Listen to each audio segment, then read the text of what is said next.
Bago tayo mag-umpisa mga chong, pakilike muna na itong video na baking tulong na iyan sa ating munting channel. Well, ito ngang Barangay Nebra import na si Justin Brownlee ay may sinabi nga sa kanyang bagong kasamahan na gwardiya, walang iba kundi si RJ Abarientos. Well, ayon pa sa latest interview kay Justin Brownlee ay sinabi nga nito na magaling si RJ Abarientos sa kanyang playmaking abilities at magaling ito hanapin ang kanyang mga ka-teammates. Kaya isang magandang piraso si RJ sa kupunan, especially ngayong PBA Finals.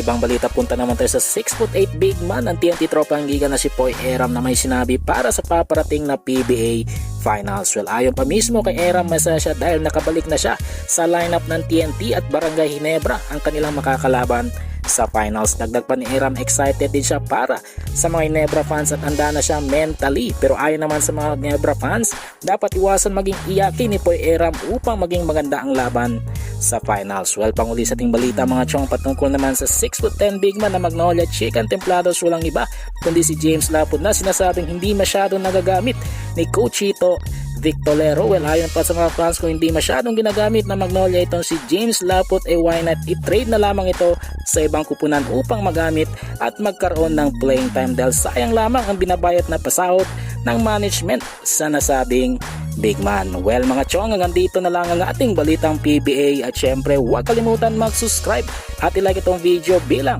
pagsuporta. So this is Channel B once again. I'm out.